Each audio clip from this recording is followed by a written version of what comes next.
Hi hello నమస్తే welcome to my YouTube channel drama of life. అమ్మా తల్లి, ఆ దేవుడి పేరుతో ఏదైనా దానం చేయండి. 2 రోజులుగా ఏమీ తినలేదు అన్న ఆ ముసలావిడ మాటలు విన్న చిత్ర కళ్ళు ఆ వృద్ధురాలిపై పడగానే ఆమె వణుకుతూ, అమ్మా నిన్ను చూస్తే బిచ్చగత్తలా కనిపించటం లేదే అని ఆలోచించడం ప్రారంభించింది. ఖచ్చితంగా నువ్వు గొప్పింటికి చెందిన దానివై ఉంటావు, కానీ ఈ వయసులో కూడా ఆమె ఎందుకు ఇలా అడుక్కుంటుంది అనేది అర్థం కావటం లేదు. ఆమె తన పర్స్ తెరవకముందే రైలు బయలుదేరటం మొదలయ్యింది. తను ప్రతిరోజు ఆఫీస్కు ఈ లోకల్ ట్రైన్లోనే వెళ్ళి వచ్చేది.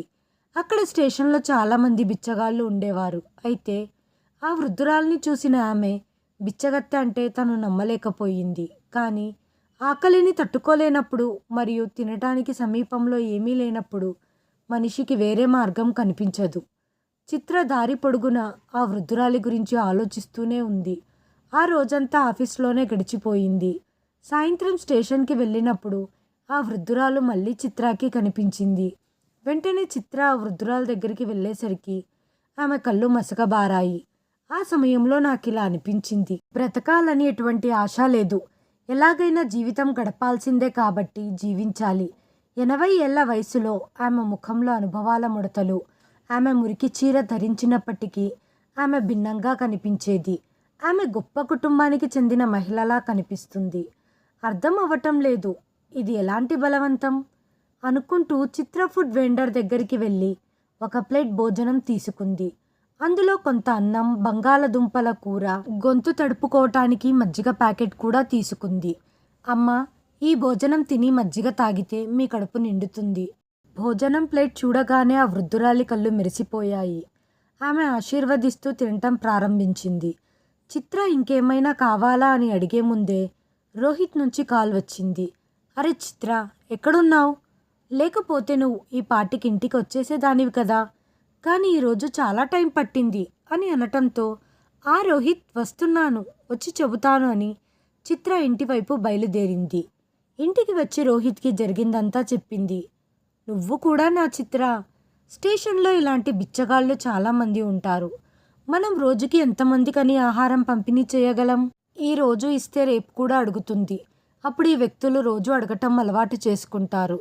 వాళ్ళు ఏ పని పాట చెయ్యరు, ఫ్రీగా వచ్చే తిండి కోసం ఎదురు చూస్తుంటారు అని రోహిత్ గట్టి స్వరంతో చెప్పటంతో, లేదు రోహిత్, ఆ వృద్ధురాలు చూడటానికి బిచ్చగత్తలా లేదు.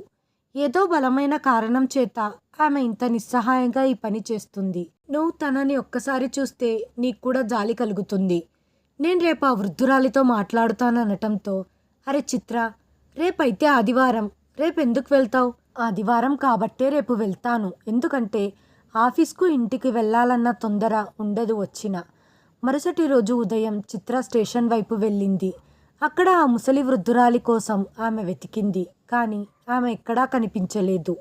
దాంతో అక్కడ ఉన్నవారిని అడగ్గా స్టేషన్ బయట ఉన్న ఒక పెద్ద మర్రి చెట్టు కింద కూర్చొని ఉంటుందని ఎవరో చెప్పటంతో చిత్ర అక్కడికి వెళ్ళింది. ఆ సమయంలో ఆమె ఆ మర్రి చెట్టు కింద పడుకుంది. ఆమెను చూడగానే చిత్ర ఇలా అంది, అమ్మా, నేను మీకోసం టిఫిన్ తీసుకొని వచ్చాను. ఈరోజు స్టేషన్ లోపలికి ఎందుకు రాలేదు అనటంతో, అవును తల్లి, నాకు ఆరోగ్యం బాగోలేదు. కొన్నిసార్లు నా కాళ్ళు చేతులు సమాధానం ఇవ్వవు. నేను ఇప్పుడు ఈ వయసులో ఏ పని చేయగలను? అందుకే నేను అడుక్కొని నా జీవితాన్ని గడుపుతున్నాను. అప్పుడప్పుడు నీలాంటి మనుషులు వస్తుంటారు, ఫ్రీగా భోజనం ఇస్తుంటారు. అమ్మా, నువ్వెప్పటి నుంచి భిక్షాటన చేస్తున్నావు అని చిత్ర ఒక ప్రశ్న వేసింది. చిత్ర ప్రశ్న విని ఆశ్చర్యపోయి కళ్ళల్లో నుంచి నీళ్లు కారటం మొదలయ్యింది. తల్లి, నాకు అడుక్కోవటం ఇష్టం లేదు, కానీ ఏం చెయ్యాలి? నేను బలవంతంగా ఈ పని చేస్తున్నాను. ఈ వయసులో పని చేయటానికి చేతులు మరియు కాళ్ళు సహకరించవు. కడుపులోని ఆకలి మంటను ఆర్పటానికి ఒక వ్యక్తి తనను తాను కాల్చుకోవాల్సి ఉంటుంది. నాకు కూడా ఇలాంటి పరిస్థితి వస్తుందని నేను ఎప్పుడూ అనుకోలేదు. చాలాసార్లు నేను స్టేషన్లో ఉన్న బిచ్చగాళ్లకు సహాయం చేశాను. వారికి ఆహారము, బట్టలు మరియు ఇతర అవసరమైన వస్తువులను పంచేదాన్ని. మేముండే నగరం మధ్యలో మాకు అతిపెద్ద ఇల్లు ఉండేది. ఇంట్లో పని మనుషులు కూడా ఉండేవారు. ఏ రాణి కంటే నేను తక్కువేం కాదు. అమ్మమ్మ ఇంటిని పాలించేది. ఆమె తన చేతికర్రతో అందరినీ కొట్టేది. ఆమె ఆజ్ఞ లేకుండగా ఒక్క ఆకు కూడా కదిలేది కాదు. ఆమె అంటే అందరికీ భయం. ఇంట్లో తినటానికి తాగటానికి ఏం తక్కువ లేదు. ఇంటికి వచ్చిపోయే ప్రతి సందర్శకుడికి ఇంట్లో పూర్తి గౌరవం ఇస్తాం. పని మనుషులు, తోటమాలి, చాకలివారు పండగలప్పుడు అందరికీ మంచి బట్టలు, డబ్బులు, మిఠాయిలను ఇచ్చేవారు. నాకు శ్రీమంతం చేసినప్పుడు ఊరంతా వచ్చారు. దేశీ నెయ్యితో వంటలు వండారు. అందరూ నాకు కొడుకు పుట్టాలని ఆశీర్వదించారు. నాకు మొదటి సంతానం రాజీవ్ రూపంలో కలిగింది. రాజీవ్ పెంపకంలో ఏ విధంగా కూడా తక్కువ కాకుండా చూసుకున్నాను. ఇంకా 1.5 సంవత్సరం తర్వాత అరుణ్ కూడా పుట్టేశాడు. 2 మగపిల్లలు పుట్టేసరికి నాకు గర్వం తలకెక్కింది. నేను అత్తయ్య గారి ముద్దుల కోడల్ని. నా కారణంగా వాళ్ళ వంశానికి 2 వారసులు వచ్చారు.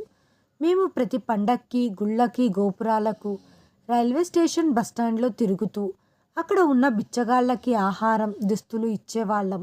నా 2 కొడుకులు పెరిగి పెద్దవుతున్నారు. నా భర్త కూడా ఎంతో బాధ్యతాయుతంగా కుటుంబాన్ని, వారసత్వంగా వచ్చిన వ్యాపారాన్ని చేసుకుంటున్నారు. పిల్లల పెంపకం కూడా బాగా జరుగుతూనే ఉండేది. ఇంట్లో దేనికి లోటు లేకుండా ఉంది. కానీ ఇంట్లో ఎక్కువ ధనాన్ని చూసి పిల్లలు దిగజారిపోయారు. వారి ధ్యాస చదువు వైపు కాకుండగా చెడు అలవాట్ల వైపు దారి మళ్ళింది. స్నేహంలో బాగా డబ్బులు వెదజల్లడం ప్రారంభించారు. ఇంట్లో వాళ్ళు నన్ను బాగా తిట్టేవాళ్ళు. నన్ను పిల్లల్ని కంట్రోల్ చేయటం చేత కావట్లేదని. అత్తయ్య గారు చివరి రోజుల్లో మనవళ్ళ గురించి చింతిస్తూ అనారోగ్యంతో చనిపోయారు. మామయ్య గారు కుటుంబ బాధ్యతల నుంచి తప్పుకొని ఆధ్యాత్మికంగా వెళ్ళిపోయారు. 2 మనవళ్ళ పెళ్లి చేసి వెళ్ళండి అని మేము ఆయనకెంత అర్థమయ్యేలా చెప్పాము. అయినా కూడా అతను వినలేదు. వాళ్లకు పెళ్ళిళ్ళు చేసి నీకు కోడళ్ళు వచ్చిన తర్వాత తీసుకొని నా దగ్గరికి రండి అని చెప్పి వెళ్ళిపోయారు. ఇక ఇంట్లో మేము నలుగురమే ఉండేవాళ్ళం. ఇంటికి ఎవరు వచ్చిపోయేవాళ్ళు కాదు. క్రమంగా ఇంట్లో సందడి తగ్గిపోయింది. పిల్లలు పెద్దవాళ్ళయ్యారు. వాళ్ళ పెళ్లి గురించి దిగులు మొదలయ్యింది. వ్యాపారాన్ని నా భర్త ఒక్కరే చూసుకునేవారు. మగపిల్లలున్నారు. తర్వాత వాళ్ళు వ్యాపారాన్ని చూసుకుంటారు అని ఆలోచనలో ఉన్నాము. కానీ వాళ్లకు ఆవారాగా తిరగటానికి టైం సరిపోవటం లేదు. చెడు వ్యసనాలు పట్టి మద్యం మరియు జూదానికి బానిసలై డబ్బు వృధా చేస్తున్నారు. ఎవరైతే నా భర్తతో కలిసి వ్యాపారం చేస్తున్నారో వాళ్ళు ఆయన కళ్ళు కప్పి మోసపూరితంగా డబ్బులు సంపాదించటం మొదలుపెట్టారు. కొడుకులకు వివాహ వయసు దాటిపోతుంది. కాబట్టి వాళ్లకు పెళ్లి చేసేద్దామని మేము నిర్ణయించుకున్నాము. ఏమో, పెళ్లి చేసిన తర్వాత అయినా వాళ్ళు మంచి దారిలో పడతారేమో అని ఆశించాం. 2కి ఒకేసారి సంబంధం కుదిరింది. ఒకేసారి పెళ్లి కూడా జరిగిపోయింది. ఇంట్లోకి 2 కోడళ్ళు లక్ష్మీ, సరస్వతి వచ్చేశారు. ఇక ఇంట్లో సమస్యలు సద్దుమణుగుతాయని పేద ఇంటి నుంచి వచ్చిన అమ్మాయిలైతే కష్టసుఖాలు చూసింటారు, కలుపుగోలుగా ఉంటారని. కానీ కట్నం లేకుండా ఈ సంబంధం చేసుకున్నాము. కానీ వాళ్ళు నెత్తినెక్కి కూర్చున్నారు. ఇంటిని, ఇంట్లో ఉన్న ఈ ఆడంబరాలు, ధనాన్ని చూసి వాళ్ళకు ఆశ కలిగింది. వాళ్ళు అనవసరమైన ఖర్చులు చేయటం మొదలుపెట్టారు. మొదట్నుంచి కొడుకులతోనే మేము చాలా ఇబ్బందులు పడుతున్నాము. వీళ్ళకి తోడుగా కోడళ్ళు కూడా జతైనారు. కోడళ్ళు కూడా ఖర్చు చేయటంలో కొడుకులకేమీ తీసిపోలేదు. ఖరీదైన దుస్తులు, నగలు కొనటం మరియు అనవసరమైన ఖర్చులు చేయటం మొదలుపెట్టారు. నా భర్త వ్యాపారంలో బిజీగా ఉన్నారు. నేను ఇల్లు చూసుకునేదాన్ని. కోడళ్ళిద్దరూ ఉదయం చాలా లేటుగా లేచేవాళ్ళు. వంటగదిలో అస్సలు కాలు పెట్టేవాళ్ళు కాదు. నేనే అన్ని పనులు చేసుకునేదాన్ని. నా పరిస్థితి గురించి నా భర్త, కొడుకులకు చాలాసార్లు చెప్పటానికి ప్రయత్నించాను.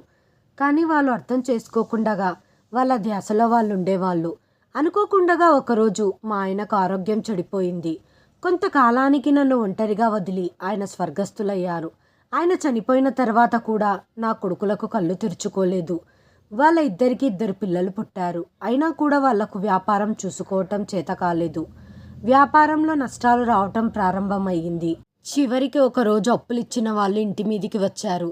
2 కొడుకులకు అప్పుడు తెలిసి వచ్చింది. కానీ అప్పటికే జరగాల్సిన నష్టమంతా జరిగిపోయింది. అప్పుడు ఇంట్లో గొడవలు మొదలయ్యాయి. 2 కోడళ్ళు వాళ్ళు పుట్టింటికి వెళ్తామని గొడవ చేసేవారు. ఇంట్లో కూడా డబ్బుకి చాలా కష్టమైంది. 2 కోడళ్ళు వాళ్ళ భర్తకి, మీ విధవరాలైన తల్లి మిమ్మల్ని అరుస్తూ ఉంటుంది అని నా మీద ఉన్నది లేనిది చెప్పేవాళ్ళు. నేను విధవరాలినే. నాకు ఎవరి ఆదరణ లేదు. వాళ్ళు ఏమీ పట్టించుకునే వాళ్ళు కాదు. చివరికి నాకు పెట్టే అన్నం కూడా తగ్గించేశారు. వాళ్ళు అనుకునేవాళ్ళు ఒంటరిగా ఉన్న తల్లి ఖర్చు చాలా ఎక్కువగా అవుతూ ఉంటుంది అని. నాకు అనిపించింది, నా వల్ల వాళ్ళు సరిగ్గా పని చేయట్లేదు అని. నేను విధవరాలను అయ్యేసరికి నా పరువు కూడా తగ్గిపోయింది. కోడళ్ళు కూడా చీటికి మాటికి నానా మాటలు అనేవారు. నాకేం చేయాలో అర్థమయ్యేది కాదు. ఒకరోజు రాజు నాతో, అమ్మ, నిన్ను తీర్థయాత్రలకు తీసుకెళ్తాను. దానివల్ల ఏమైనా కొంచెం పుణ్యం వచ్చి మన ఇంటి పరిస్థితి కూడా మారిపోవచ్చు అన్నాడు. నేను దానికి సంతోషించాను. కానీ నాకెక్కడో అనుమానంగా ఉండేది. ఇప్పుడు మేమున్న పేదరిక పరిస్థితుల కారణంగా తీర్థయాత్రలు అవసరమా? ఇదేమీ ఆలోచన అనిపించింది. కానీ దేవుడి యొక్క నిర్ణయం ఈ విధంగా ఉంటే మనం ఏం చేస్తాం అని నేను సిద్ధమయ్యాను. ఏ తీర్థయాత్ర స్థలానికైతే మేము వెళ్తున్నామో దానికి 2 స్టేషన్ల ముందు రాజు నీళ్లు తెస్తానని ప్లాట్ఫామ్ పైన దిగాడు. నీళ్లు కాదు కదా, రాజు కూడా తిరిగి రాలేదు. ట్రైన్ బయలుదేరబోతుంటే నేను కిందికి దిగి రాజు కోసం ఎదురు చూశాను. ఉదయం నుంచి రాత్రి అయిపోయింది. నా దగ్గర డబ్బులు కూడా లేవు. ఆకలి కూడా బాగా వేస్తుంది. ఏం చేస్తాం? అక్కడ ఉన్న కొందరికి నా పరిస్థితి గురించి చెప్పాను. వాళ్ళేం పట్టించుకోలేదు. నేను అడిగాను, నాకు కొంత డబ్బు అప్పుగా ఇవ్వండి. నా కొడుకు 2 రోజుల్లో వచ్చి నన్ను తీసుకొని వెళ్లే ముందే కట్టేస్తాను అని. వాళ్ళంతా నవ్వేశారు. అమ్మ, మీరు అమాయకుల్లా ఉన్నారు. మీ అబ్బాయి ఇక రాడు. మీరు అతనితో ఉండటం అతనికి భారంగా ఉన్నట్టుంది. అందుకే మిమ్మల్ని వదిలించుకోవటానికే ఇక్కడ వదిలేసి వెళ్ళిపోయాడు అన్నారు. కానీ నాకు విశ్వాసం కలగటం లేదు. నేను నమ్మలేకపోయాను. నా రక్తాన్ని ధారపోసి 9 నెలలు గర్భంలో దాచి కన్న కొడుక్కి ఈరోజు నేను బరువయ్యానా అని అనుకొని అప్పట్నుంచి నా కొడుకుల గురించి వేచి ఉండటం మానేశాను. అప్పట్నుంచి ఈ స్టేషన్లోనే జీవనం కొనసాగిస్తున్నాను. భిక్షాటన చేసి కడుపు నింపుకుంటూ ఆ దేవుణ్ణి ప్రార్థించుకుంటూ రోజులు గడుపుతున్నాను. ఆ ముసలి తల్లి కథ విని చిత్ర కన్నీరు పెట్టుకుంది. నిజమే, ఎవరు కావాలని భిక్షాటన చెయ్యరు. వాళ్ళ దయనీయమైన పరిస్థితి భిక్షాటనకు దారి తీస్తుంది. చిత్ర ఇంటికి వచ్చేసింది. రోహిత్ అడిగాడు, ఆ ముసలావిడను కలిసి వచ్చావా అని. ఏదో కథ చెప్పి ఉంటుంది కదా అనటంతో, అవును రోహిత్, చెప్పింది. ఏ కథ అంటే గుండె లోతుల్లో గుచ్చుకునే, గుండెల్ని పిండేసే కథ. పిల్లలు తల్లిని భారమని మొయ్యలేక రైల్వే స్టేషన్లో వదిలేసి వెళ్ళిపోయారు. నేను అడిగాను, మీరు మీ ఇంటి అడ్రస్ ఇవ్వండి అని. కానీ తను నిరాకరించింది. తను వాళ్ళతో ఉండాలనుకోవటం లేదు. అలాగని వాళ్ళను శిక్షించాలని కూడా అనుకోవటం లేదు. తాను తిరిగి వెళ్ళాలని అనుకోవటం లేదు. పిల్లలు తల్లిని వద్దు అని విడిచిపెట్టినప్పుడు నేను ఏ ముఖం పెట్టుకొని వెళ్ళాలి అంటుంది. మనసు రాయిలా మార్చుకొని ఉంది. అయినా రోహిత్, ఆ ముసలావిడ ఆ రైల్వే స్టేషన్లో భిక్షాటన చేయటం నాకు అస్సలు నచ్చటం లేదు. మనం తన కోసం ఏమి చెయ్యలేమా అని చిత్ర అడిగింది. దానికి రోహిత్, మనమేం చేయగలం? మనకు ఉద్యోగాలున్నాయి. మనకు ఒక పాప ఉంది. తన భవిష్యత్తు మనం తీర్చిదిద్దాలి. తనకో మంచి జీవితాన్ని ఇవ్వాలి. కానీ రోహిత్, పాపకు అన్నీ ఇస్తున్నాం, కానీ ఒక అమూల్యమైనది ఇవ్వలేకపోతున్నాం. తను ఒంటరితనంతో పోరాడుతుంది. మనం తనకి సమయాన్ని కేటాయించలేకపోతున్నాం. తనకి అమ్మమ్మ నానమ్మ ప్రేమ ఇవ్వలేకపోతున్నాం అనటంతో, అవును చిత్ర అన్నాడు. అయితే రోహిత్, మనం ఎందుకు ఆ ముసలావిడని దత్తత తీసుకొని మన ఇంటికి తీసుకొని రాకూడదు? ఆమెకి ఒక ఆధారం ఉంటుంది. మనం కూడా మన పాపకి అమ్మమ్మ నాయనమ్మ ప్రేమను అందించిన వాళ్ళం అవుతాం అనటంతో, చిత్రా, నీకు పిచ్చి పెట్టిందా? దారిలో పోయే బిచ్చగత్తెను తీసుకొనొచ్చి ఇంట్లో పెట్టుకుంటావా? వాళ్ళ గురించి మనకేమైనా తెలిసి ఉండాలి కదా. తను మనకేమీ కాదు. తనకేదైనా అవసరం ఉంటే తీర్చొచ్చు, కానీ ఇంటికి తీసుకొని రాకూడదు.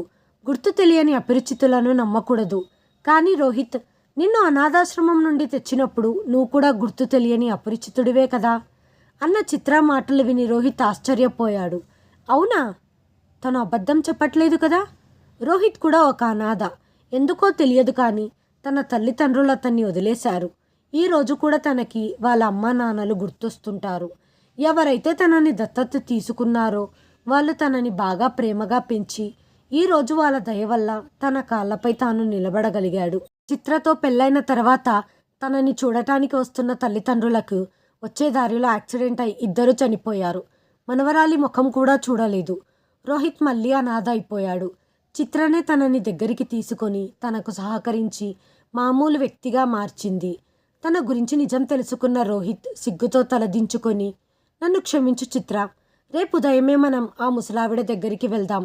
మన ఇంటికి తీసుకొని వద్దాం. రాత్రి చిత్ర బాగా ఆనందంగా ఉంది. తన కూతురితో కూడా చెప్పింది, రేపు నాయనమ్మని తీసుకొని రాబోతున్నాం మన ఇంటికి అని. ఉదయాన్నే ముగ్గురు లేచి స్నానం చేసి స్టేషన్కి బయలుదేరారు. చిత్ర చూపులు ఆ ముసలావిడను వెతుకుతూ ఉన్నాయి. అప్పుడే కొంత దూరంలో ఒక జనసమూహం కనపడింది. తను కూడా ఆ సమూహంలోకి వెళ్ళి చూడసాగింది. అక్కడ ఉన్న దృశ్యం చూసి తనకు నోటి నుంచి మాట రాలేదు. అక్కడ ఆ ముసలావిడ శవం పడి ఉంది. చాలా రోజుల నుంచి తను అనారోగ్యంగా ఉంది. సమయానికి వైద్యం అందక చనిపోయింది అని అక్కడ ఉన్నవారు చెప్పారు. 2 కొడుకులు ఉన్న తల్లి బలవంతంగా భిక్షాటన చేయటానికి తన పరిస్థితులు దారి తీశాయి. ఈరోజు ఒక అనాథ శవంలా స్టేషన్లో పడి ఉంది. చిత్ర బాగా ఏడుస్తుంది. రోహిత్ చాలా కష్టం మీద తనని ఓదార్చాడు. అక్కడ ఉన్న వాళ్ళందరూ ఒక్కొక్కరిగా వెళ్ళిపోతున్నారు. కానీ చిత్ర మాత్రం వెళ్ళకుండగా అక్కడే కూర్చొని ఏడుస్తుంది. మనం ఎలాగో ఈ ముసలావిడను మనతో పాటు ఉంచుకోలేకపోయాం. కానీ గౌరవంగా ఆమె అంతిమ సంస్కారాలు చెయ్యగలం. ఈమె పిల్లలకి ఈ విషయం కూడా తెలిసి ఉండదు. ఈరోజు వాళ్ళ తల్లి ప్రాణం పోయి ఈ ప్రపంచాన్ని వదిలేసిపోయిందని బాధపడుతుండగా రోహిత్ పోలీస్ వాళ్ళ పర్మిషన్ తీసుకొని ఆ ముసలావిడ అంతిమ సంస్కారాలను పూర్తి చేశాడు. చిత్ర చెమ్మగిల్లిన కళ్ళతో ఆ ముసలావిడకు వీడుకోలు పలికింది. ఫ్రెండ్స్, సమాజంలో ప్రతి తల్లిదండ్రులకి కొడుకు కావాలని ఎంతో కోరికగా ఉంటుంది. ఎందుకంటే వాళ్ళు ముసలితనంలో వాళ్ళ బాగోగులు చూస్తారని, వాళ్ళ చితికి నిప్పు పెట్టడం వల్ల వాళ్ళ ఆత్మ శాంతిస్తుందని. కానీ కలియుగంలో అంతా మారిపోయింది. కొడుకులు తల్లిదండ్రులు బ్రతికుండగానే వాళ్ళని వదిలేస్తున్నారు. అనాథాశ్రమంలో పడేస్తున్నారు. ఇంటి నుంచి తరిమేస్తున్నారు. చివరికి వాళ్ళు బిచ్చమెత్తుకొని బ్రతకాల్సి వస్తుంది. ఈ కథ వినైనా కొందరిలో మార్పు కలిగిన అది చాలు మిత్రమా. హాయ్ ఫ్రెండ్స్, ఈ వీడియోను చివరి వరకు చూసినందుకు ధన్యవాదాలు. ప్లీజ్ సబ్స్క్రైబ్ చేయండి, లైక్ చేయండి, షేర్ చేయండి, కామెంట్ చేయండి. Thanks for watching.